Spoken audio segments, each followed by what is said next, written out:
Welcome to my table, Aries. This is Eleanor with Peaches by Starlight Tarot here with your September reading, and I'm ready to just get right into it. How about you?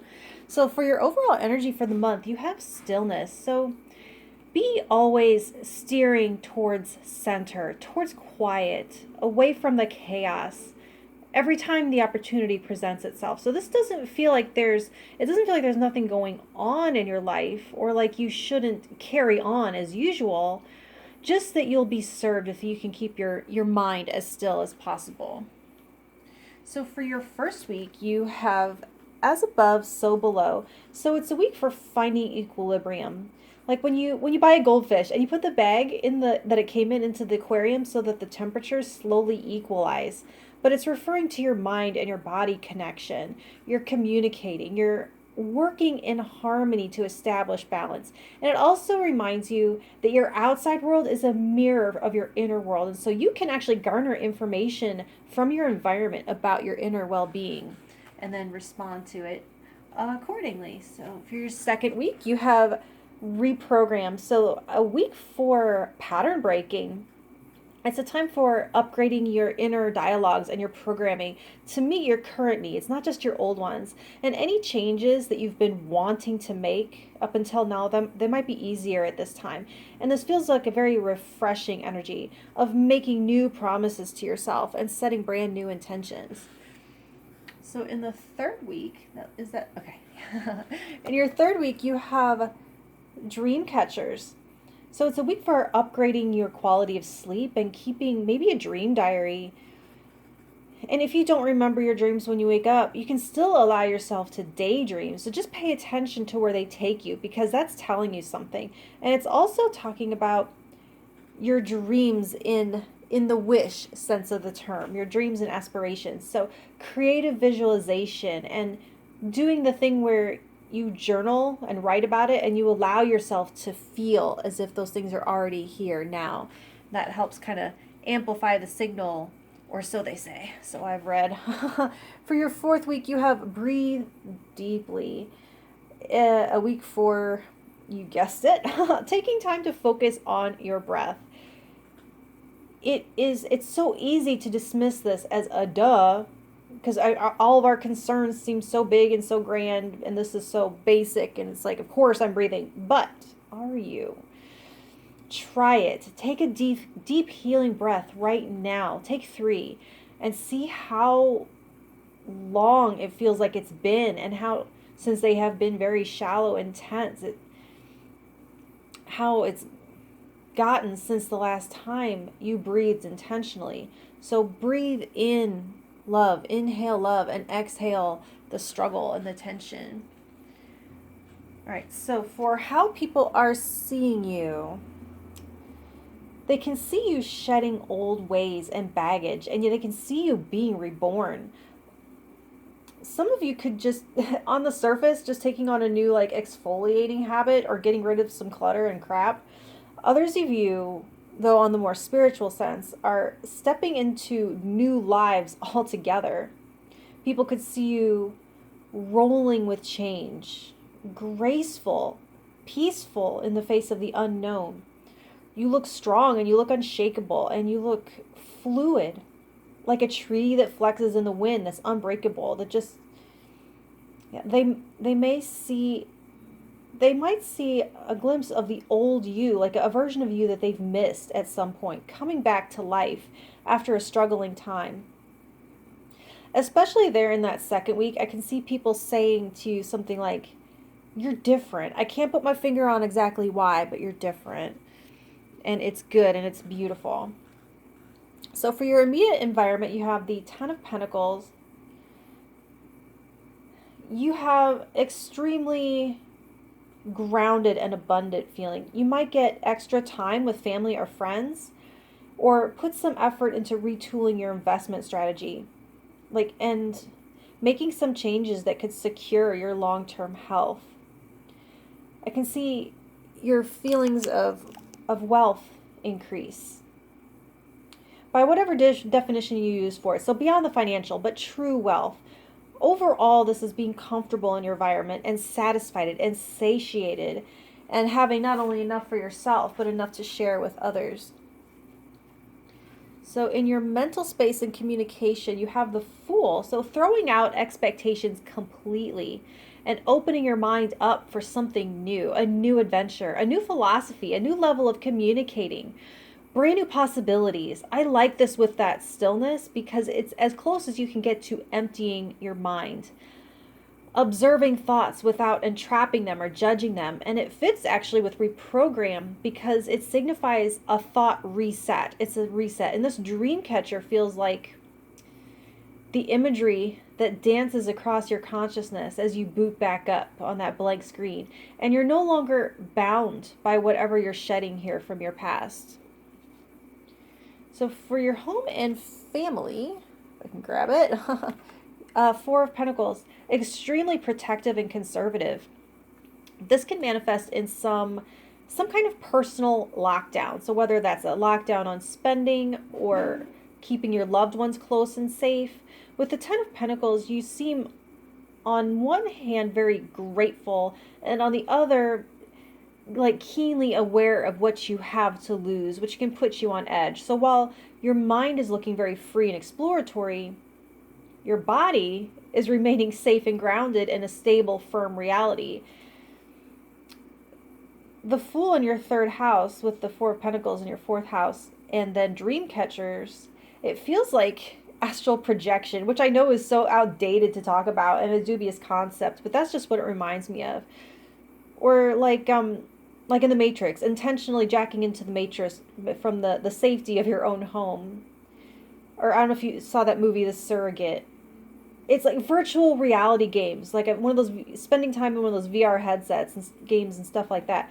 Overall, it's a careful stance around all this that you've built up, trying to make it recession proof, as they say. And the other thing that I think is important to mention here is that if you have keepsakes that are important to you, make sure you mark them and keep them safe. Like there's been a lot of flooding around here lately, so you might be kind of like protecting what you have left, things that you've inherited or things that you want to pass down, getting them into plastic tubs and marked and up out of the way of potential disaster, that kind of stuff.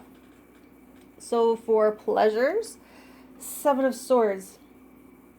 Whatever you're doing for fun, you're keeping it a secret. It says to me, for Aries eyes only, you don't get to see. And if it's romance, it is likely very like casual, numerous dates with different people where you only kind of show your best foot forward, sit in your best light and like play your cards close to your chest, especially with that Four of Pentacles here. For self-care and family, I just see you just having fun and not really letting anyone into the fold right now, not bringing anyone home. It could be also for some of you like a secret art project that you're not ready to reveal. The only thing is, like, just make sure you're not withholding pleasure from yourself or not being honest about what your needs are. For some of you, I can see you learning a new skill or a new art form, but you're not ready to tell anyone, not till you get a little bit better at it and get some more confidence. But right now, it's just something you're doing in secret. So this is for your day-to-day health and service, the Three of Swords. You might have to address some pain in the body. Introduce something to your routine that either helps you work around it or that heals it or that soothes it away. There's a pain point here about not feeling useful that you might have to pay attention to, and you can redefine your narrative around that word, especially there in that second week. And here's where you really need to remember to access this stillness of mind and body together there in that first week to navigate or just set new healing habits. I can also see some of you walking away from a job or a role for the sake of your well-being. All right, so for your partnerships, the Chariot, all systems go in this area. So while singles might be just kind of scratching the surface there, if you're in a committed relationship, you're both charging forward towards your future together. You do have the Ten of Pentacles, though, so this could be a business partnership, successfully creating your business plan or signing a contract, maybe after overcoming some disappointments or some obstacles together. All right. Actually, I really love this with as above, so below, because they both indicate alignment. I gotta look at the camera. Am I showing? Okay. Let me just pull this up here. These are both about alignment. They both indicate being compatible or parallel agendas, parallel paths. It's saying to someone, hey, you going my way? And they say, uh-huh. It's like for some of you, the travel might actually be literal. Or you might be like buying a type of vehicle together, buying an RV or buying a boat or just something like that. Something that gets you around that you're going to share. All right, anyways, for intimacy and surrender, you have the Page of Swords. Interesting with the Fool in your mental space, because some of what you're thinking is being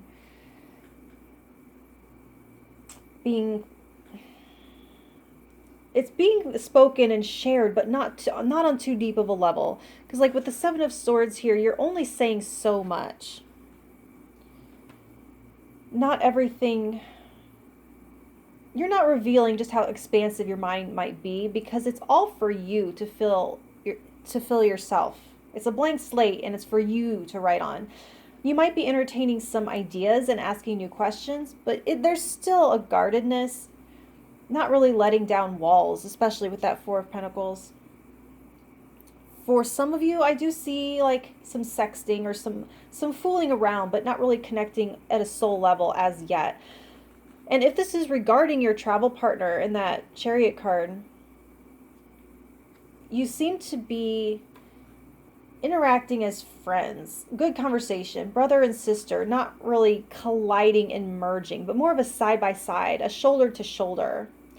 Like a nice image I'm getting with this Page of Swords in the Chariot. It feels like two people on motorcycles traveling together down the road versus two people on one bike. Does that like help clarify the difference in the energy? So otherwise, it's a very curious stance, listening more so than speaking right now. All right, so for ideology, the Ten of Swords, which is actually pitch perfect with the Fool in your mental space and that reprogram card and the Death card too, for how others are perceiving you, because for all of this to open up and be renewed, something has to close.